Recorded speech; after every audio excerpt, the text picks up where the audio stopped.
meet Mr. Devon Dudley! Yeah. Woo!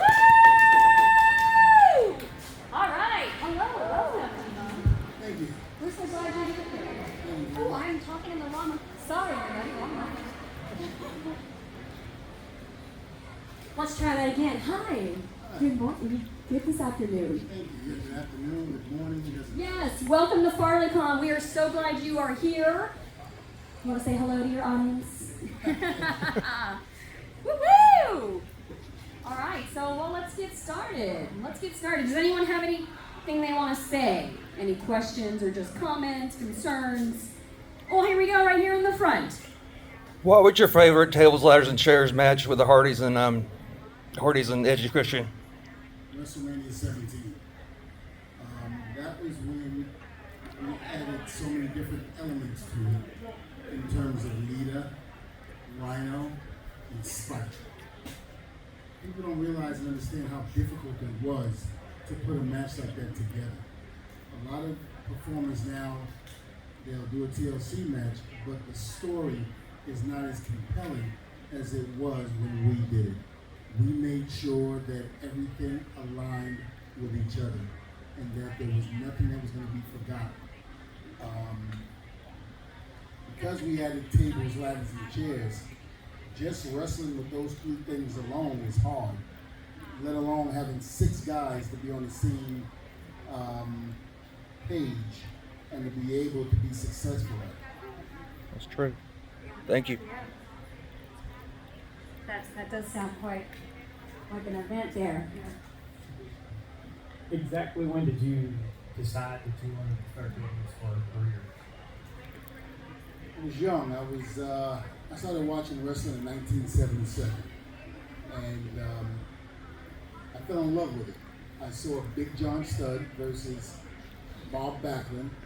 I saw them do a promo, and the promo, Bob Backlund cut his promo, which was, babyface. In other words, babyface is a good guy, and he cut the promo, and I was like, okay, this is interesting. I've never seen this before. And then Big John Studd came out. Now remember, Bob Backlund is 6'1", at the time 245, maybe 250, if that. But a great amateur wrestler, a great what we call shoot fighter can do it all. And then of course, Big John Studd being 350 pounds, 6'10". And when John Studd cut his promo, he basically said what he was going to do to Bob Backlund. And I was amazed. I was like, oh my God, this big man's going to kill this little man. And that is what interests me in pro wrestling.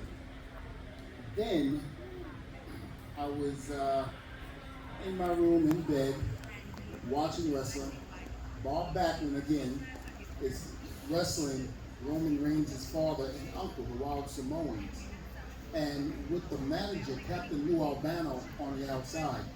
Now, Bob Backlund being the babyface and those 3 guys being the heels, they were double teaming, they were cheating on the outside.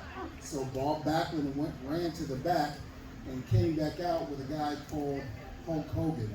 This 6'8", 310 pound, bleach blonde guy that I saw in Rocky 3. And when I saw Rocky 3 and he came out, I was like, he looks familiar. And again, I didn't put 2 and 2 together until later on. And then all of a sudden, Hogan comes out and just electrifies the crowd. He came over from the AWA, which was Vern Gagne's group, and came back to the WWF. With the stardom that he had received from Rocky 3, just catapulted him to superstardom. And when that happened, I'm sitting on the bed and I'm jumping up and down. I have no idea why I'm jumping up and down. I just know he's a good guy and he's coming in to help Bob Backlund. He cuts this promo, which was amazing because no one had ever cut a promo like Hulk Hogan before.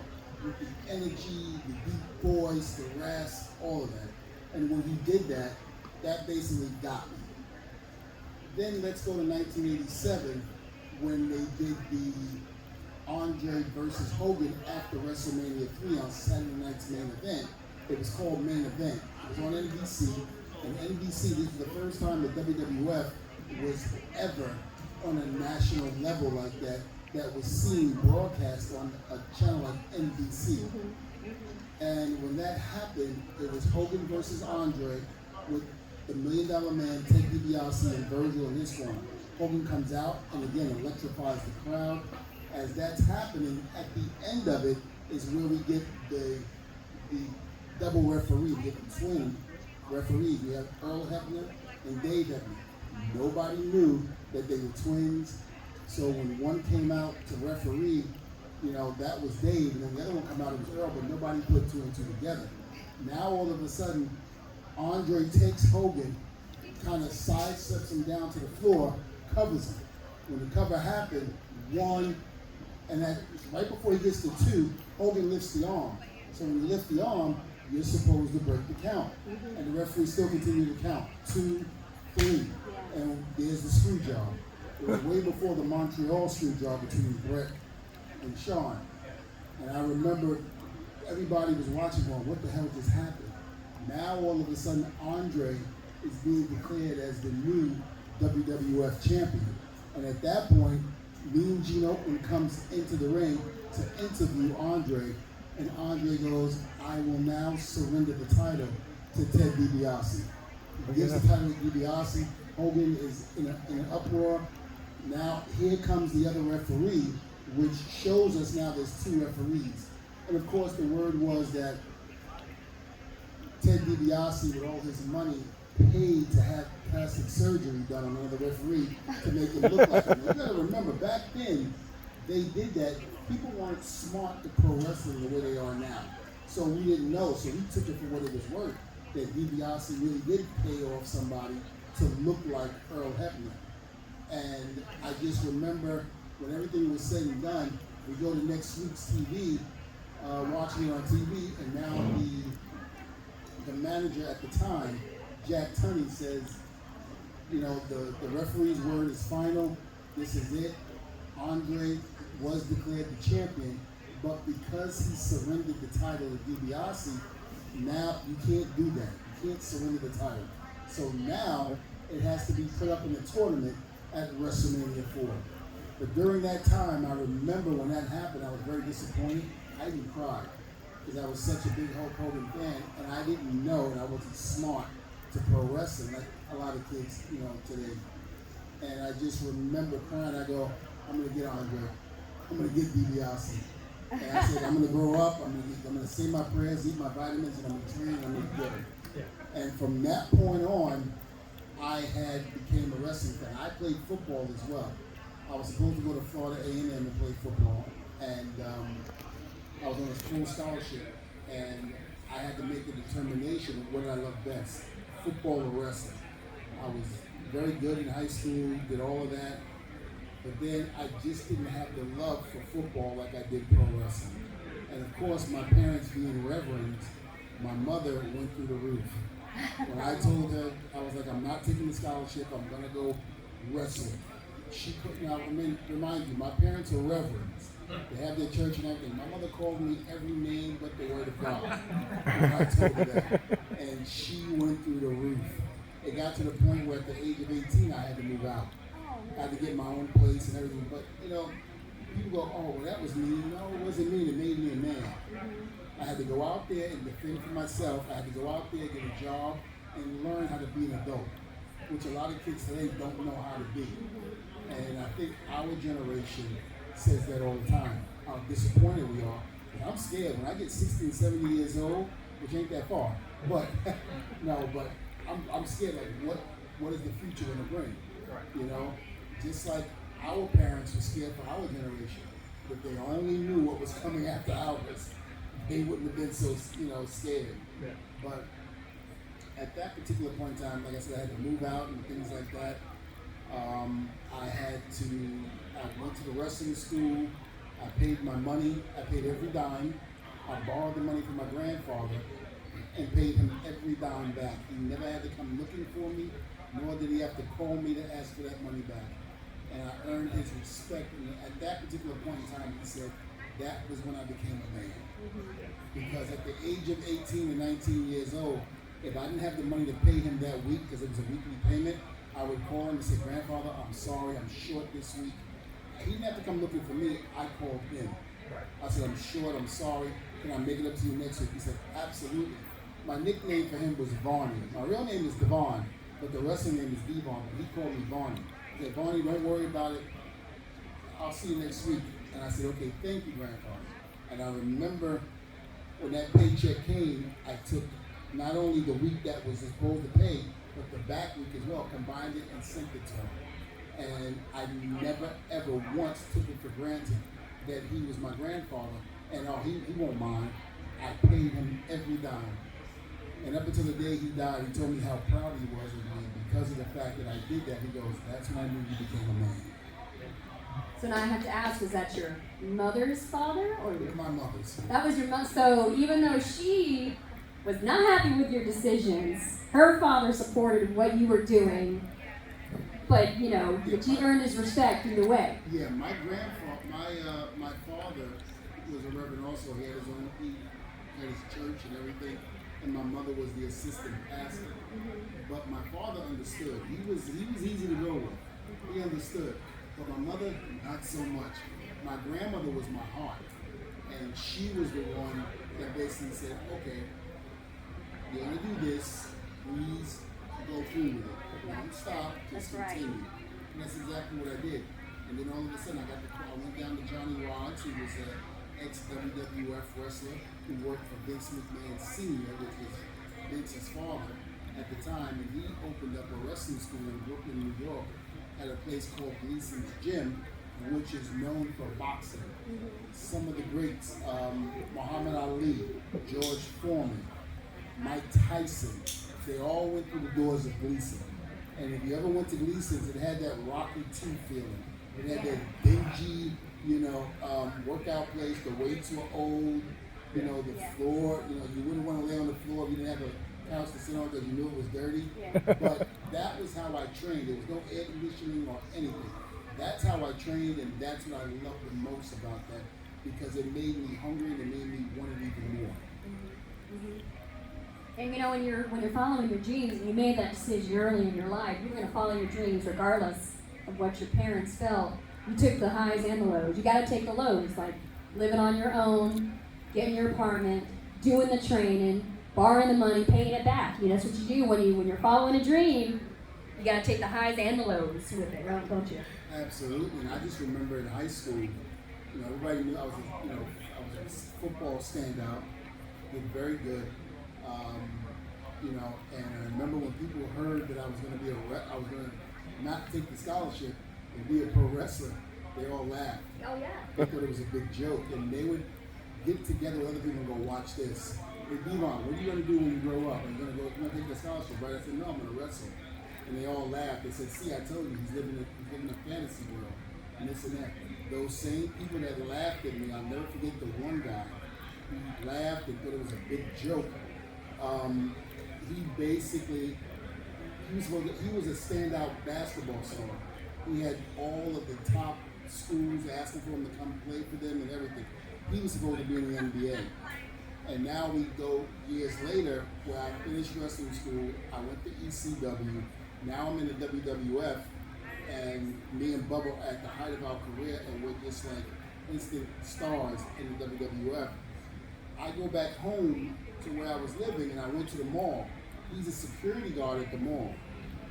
And I come up the escalator, and I see him there. He goes, Devon, what's going on, man? I'm so happy for all your success and this and that, man. He's like, I knew you would make it and everything. I just looked at him, I said, okay, cool.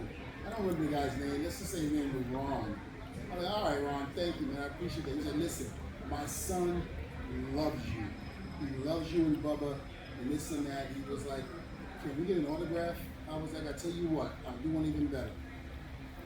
We're at Madison Square Garden tonight, and I will give you and your son 4 tickets to the show. I'll sit you front row, and then that way, he'll be able to enjoy it. They were like, oh, that's fantastic, great, thank you, I appreciate it. Took his name, because I hadn't seen him in years, so I took his name and number and all of that. Called him and told him, okay, you're sitting front row, opposite of where we come out. So if we come out this way, he's sitting there, like where you are, front row. I remember, because we didn't know who we were wrestling until we got to the building. And I remember it was the first time I was being at Madison Square Garden, and I was all excited because I'm from Brooklyn, New York. So I went to Madison Square Garden all the time to watch all of the greats. So now this is a dream come true for me. I'm in my hometown in New York City, and I'm at Madison Square Garden, the mecca of professional wrestling. And not only that, but I'm main eventing in front of 18,000 people. And the card was Triple H, Road Dogg, and X-Pac against the Dudley boys, Bubba Ray and Devon, and The Rock. And one of the biggest things for me was Howard Finkel, the ring announcer, who we all know and love, and always would imitate him and try to do his voice.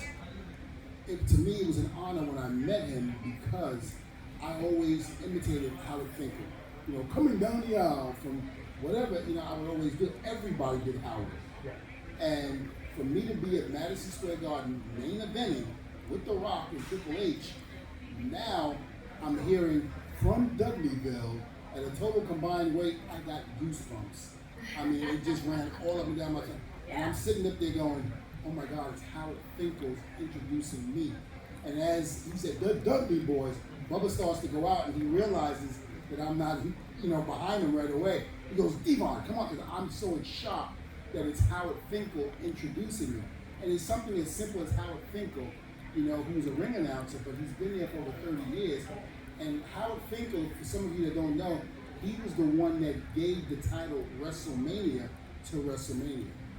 They were sitting in a boardroom and they were trying to think of names to come up for WrestleMania. And Howard Finkel goes, well, it's one of the biggest events ever.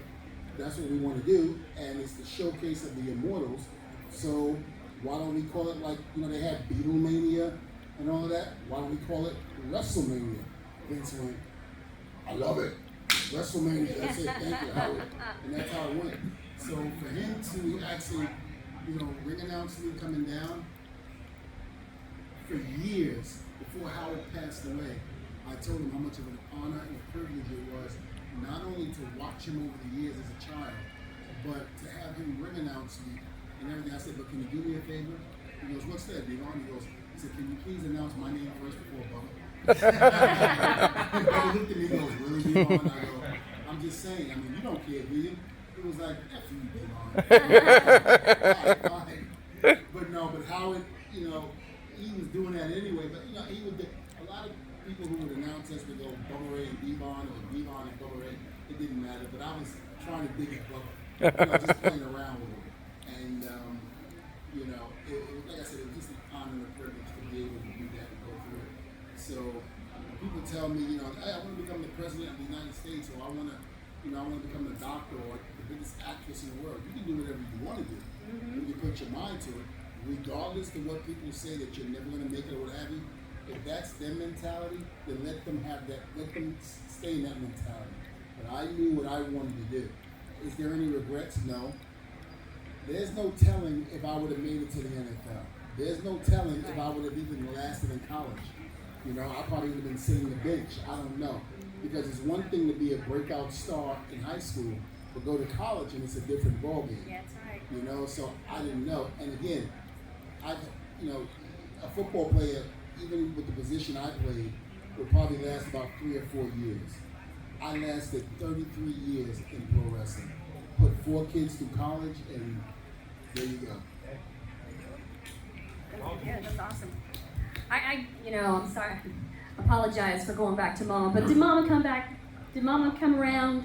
Did she finally? I wish I had her on film right now. Well, she was sitting there, but it was funny. So, you know, again, my father's church had over 500 members in Harlem, New York, so right in the heart of New York City. And you know, when church is over, the pastor, his wife, and kids all go to the back of the church, and they greet the people as they leave. That's right. And so I'm back there, and as I'm going back, my mother's standing next to me. And a lot of people are going, is this your son? Is this the one that wrestles for WWF? And she said, yes, it is. And she said, he goes, oh, my kids love him. We love him. We watch him all the time. They are incredible. And my mother goes, "Oh, I was so proud of him. You know, he made such a great decision in life, and so forth and so on. You don't know how proud we are of him." And I looked at her. She's standing outside. I looked at her and I went like I stepped back, and she goes, "Come here, baby. What's wrong?" I go, "Mom, why didn't you can strike the door?" You know, damn well you supported me. I had to move out at the age of 18, and there was no way. You thought I was the devil because I didn't choose that scholarship. But just because somebody decides what they want for your future That's right. doesn't mean that it has to be.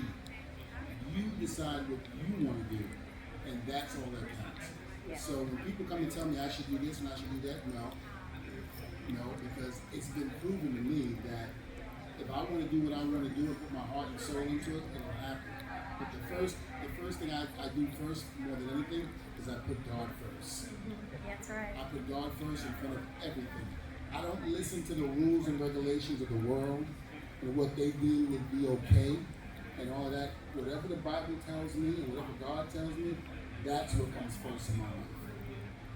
That's good. That's right. That's right. But she didn't just come straight to you, though. She had to go from the congregation to you. But all right, it's okay, Mama. She acknowledged it. She eventually acknowledged my mother, up until about 7 years ago, because we had a talk, we had a little bit of a dispute. And I didn't speak to her for a little bit because of the fact that she always said, even with my success, even after that little incident at church, even with my success, she felt that I made the wrong decision and that I should have chose football. Because again, even though wrestling was growing and it wasn't just something that you kept in the closet, everybody was talking about it and doing it, she still felt a certain way about the scholarship. Yeah. And we stopped talking for a little bit. Finally, we got reunited. And I told her, I said I was hurt. I said, because even though with my success, you still decided to tell people that I made a mistake by choosing pro wrestling. I said, there's no telling I would have lasted. I said, look at me now. And she apologized and she said she was sorry, but she said, I'm still proud of you. I didn't know. Even with your success, I just didn't put it all together in perspective and to think that pro wrestling can give you a future or anything like that. So. Yeah. But 4 kids in college, though. And what are they doing? Anyone following in your footsteps? 3 of them are. All right. 3 of them are. The other one is not. The other one is not like physical contact. He thinks he knows. He's a know-it-all. So he thinks he can answer anything and beat you to the punch. He's a big basketball fan. He loves basketball. He loves sports in general, but pro wrestling is not his cup of tea, and I thank God. I didn't want the other 3 to get involved, but they did. And I mean, again, when you have your kids at WrestleMania, at Monday Night Raw and SmackDown, and meeting everybody, see, you guys look at The Rock as The Rock. You guys look at Steve Austin as Steve Austin, Edge and Christian as Edge and Christian.